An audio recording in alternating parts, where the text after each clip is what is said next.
আমার বাবুটা যখন মারা গেল তখনও সে আমার পেটে, অথচ আমি টের পাইনি একদম। আমার সিজার করতে হয়েছিল। ডাক্তার যখন জানালেন আমার বাবুটা আরো 1 সপ্তাহ আগেই মারা গেছে, আমি বিশ্বাস করতে পারছিলাম না। এই 1 সপ্তাহ ওর সব রকম অস্তিত্বই টের পেয়েছি আমি। ও নড়াচড়া করেছে, কিক মেরেছে, মাঝে মাঝে যেন হামাগুড়িও দিয়েছে। শুধু তাই না, কোনো কোনো রাতে ওর কথা আমি শুনতে পেয়েছি। আমায় মা মা বলে ডেকেছে। আমি সুমনকে বলেছিলাম কথাটা, ও হেসে উড়িয়ে দিয়েছিল। বলেছিল মেয়েরা কনসিভ করলে এমন অনেক উল্টাপাল্টা জিনিসই কল্পনা করে, হরমোনের তারতম্য হয়তো। এখন ঘুমাও, আল্লাহ বাঁচিয়ে রাখলে 1 সপ্তাহ পর একদম সামনাসামনি বাবুর আওয়াজ শুনবে। সেই 1 সপ্তাহ আর আসেনি। আমার বাবুটার কাছ থেকে মা ডাক শোনা হয়নি আমার। আমাকে দেখাশোনা করছিল আমার বড় বোন মিম, গাইনোকোলজিস্ট। আমি কনসিভ করার শুরু থেকে ও আমাকে দেখছিল।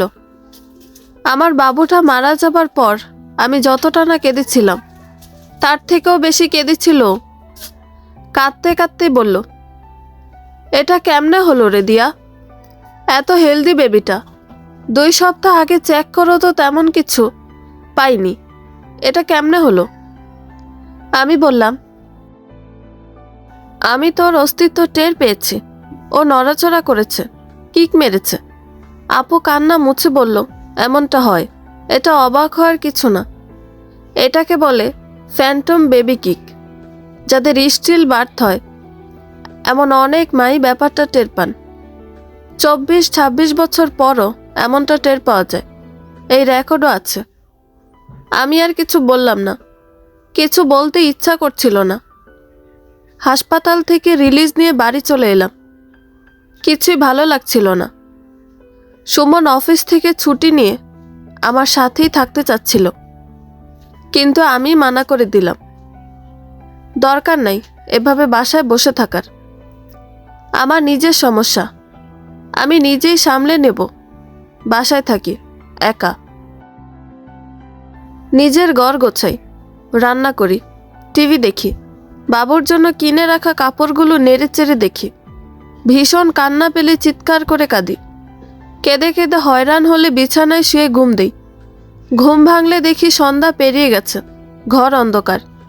উঠে ঘরের লাইট জ্বালাই, সুমনের জন্য নাস্তা রেডি করি, রাতের খাবার রান্না করি। এভাবেই দিন কেটে যায়। সুমন দেরিতে বাড়ি ফেরে, কোনো দিন 9টা, কোনো দিন 10টা। আমি ওর কাছে কোনো কৈফিয়ত চাই না। জানি বাসায় থাকতে ওর অসহ্য লাগে, আমাকে অসহ্য লাগে। ওর জায়গায় আমি থাকলে আমারও অমন লাগতো।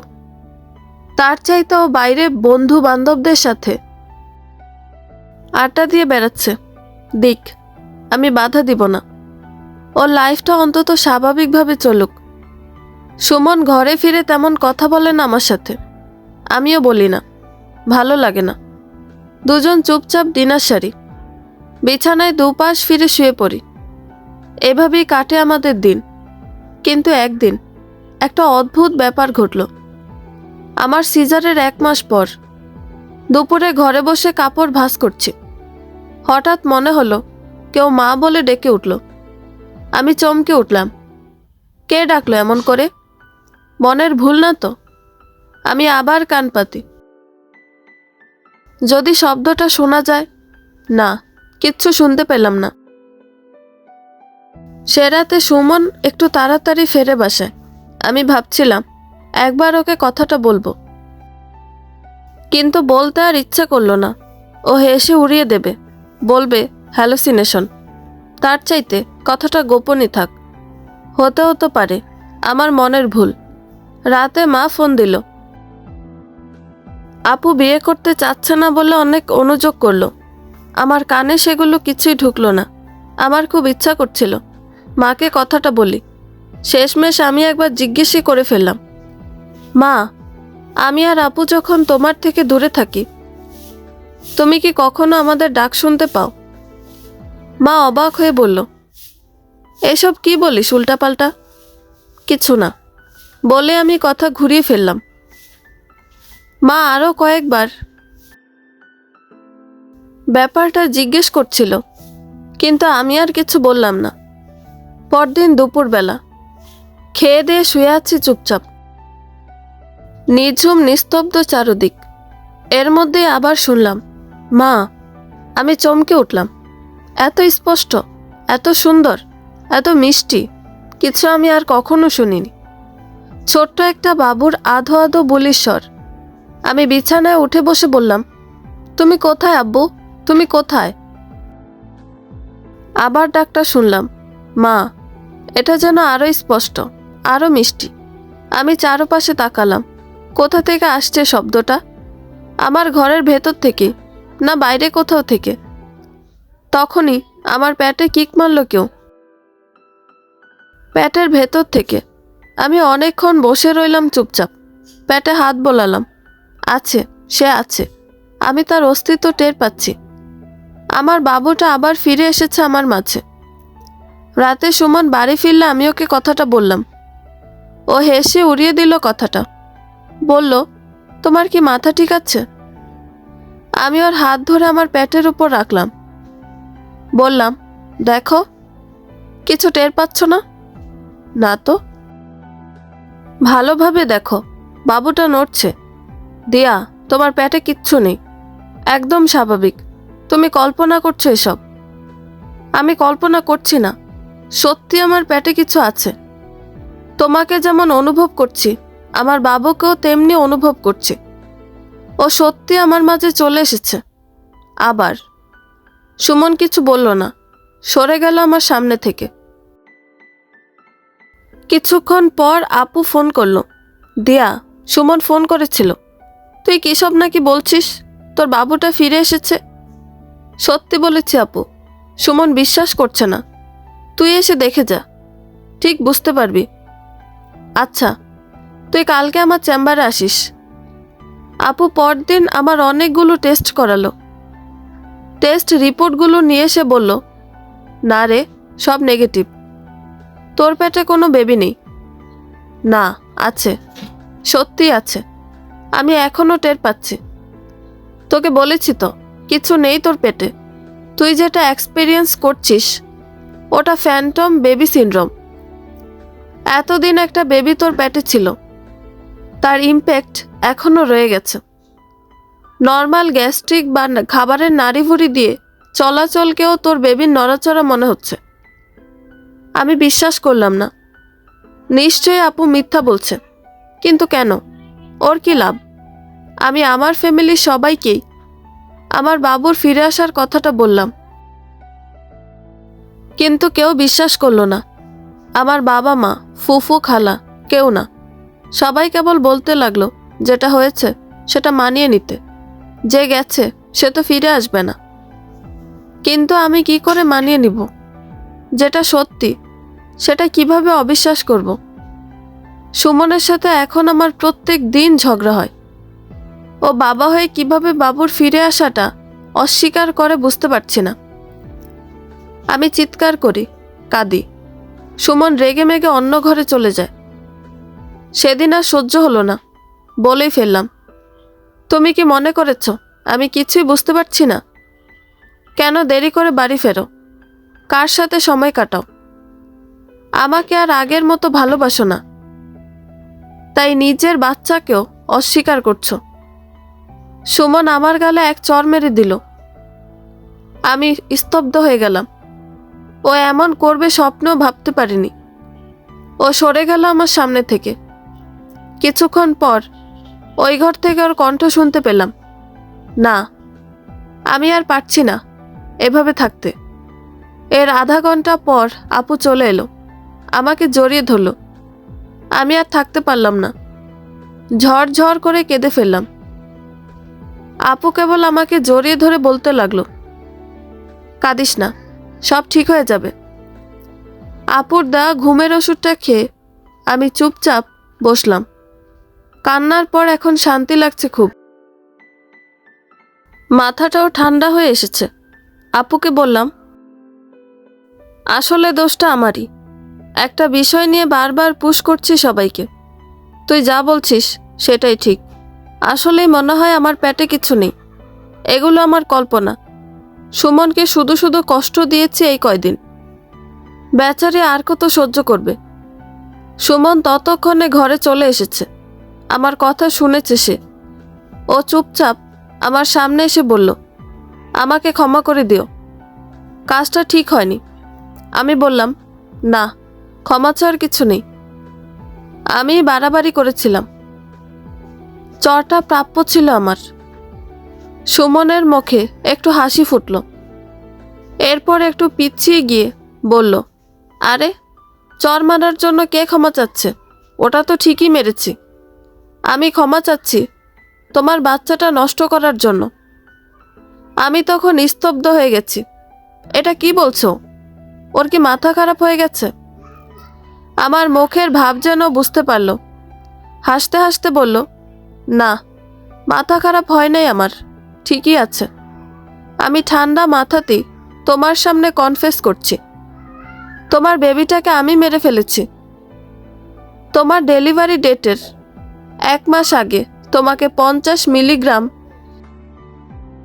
ইনোলিন খেতে দিয়েছিলাম। ভাবলাম ওতেই কাজ হবে, হলো না। বেবিটা বেঁচে থাকলো। এরপর আরও 5-6 বার খাওয়ালাম ওষুধটা। কোন বারে যেন কাজ হয়ে গেল, ওটা অবশ্য বুঝতে পারি নাই। তুমি তো তখন ফ্যান্টম বেবি মুভমেন্টের মধ্যে আছো। আমি অবাক হয়ে ওর কথা শুনলাম। এটা কি সত্যি? এমনটা কেন করলো? সুমন বলে চলল, আসলে বেবিটার কোনো দোষ ছিল না, দোষটা তোমার। তোমাকে আমার ভালো লাগছিল না, অসহ্য লাগছিল। বেবি পেটে আসার পর থেকে যেভাবে ওকে নিয়ে অবসেসড ছিলা, আমারও তো কিছু চাহিদা আছে, তাই না? তুমি তো সেসব বুঝবা না।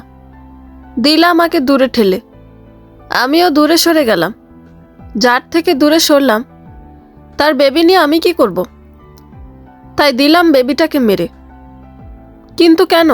কার জন্য? হঠাৎই আপু কথা বলে উঠল, আমার জন্য রে। তোকে তো শুধু সুমন না, আমিও দেখতে পারি না। ছোটবেলা থেকে দেখে আসছি তুই কি পরিমাণ বিরক্তিকর একটা মেয়ে, অথচ সবাই তোকে পছন্দ করে।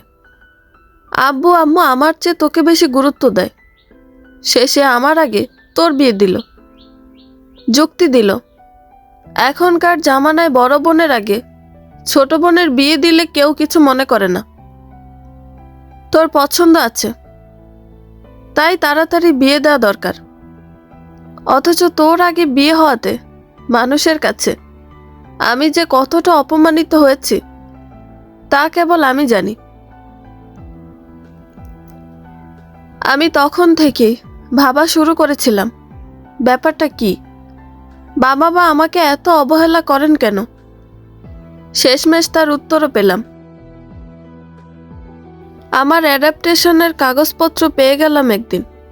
সেদিন থেকে বুঝে গিয়েছিলাম তুই আমার কেউ না।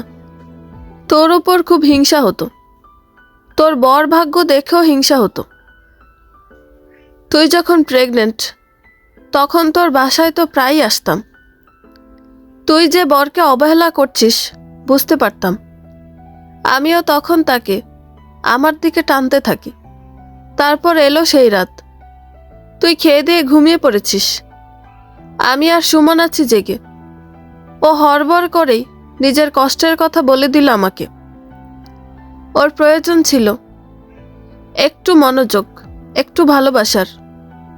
সেই রাতে আমার কাছ থেকে সে সবটুকুই পেল। তারপর থেকে আমি ওকে কাছে টানতে লাগলাম। তোর বরকে যে একটু একটু করে তোর থেকে চুরি করে নিচ্ছি তুই বুঝতেও পারিসনি। এতটা বুদ্ধু তুই। তোর বাচ্চাটা মেরে ফেলার প্ল্যানটাও আমার। জানতাম বাচ্চাটা মরে গেলেই তুই পাগল হয়ে যাবি। সুমন আর আমার মাঝখানে কেউ থাকবে না। আমার তখন ভীষণ কান্না পাচ্ছে। যাদের আমি সবচেয়ে আপন ভাবতাম তারাই এমন করলো আমার সাথে। কোনো রকম কান্না আটকে বললাম, তোরা আমাকে বলতি আমি সুমনকে ছেড়ে দিতাম, আমার বাচ্চাটাকে কেন মারলি? মিম হেসে বলল, আরে তুই সুমনকে ছেড়ে যেতি বাচ্চা সহ, আর আমি সুমনকে বিয়ে করতাম। এরপর সমাজের ছিছি শুনতো কে? তুই। সমাজের লোকদের অনেক কথা আমি শুনেছি, আর শুনবো না।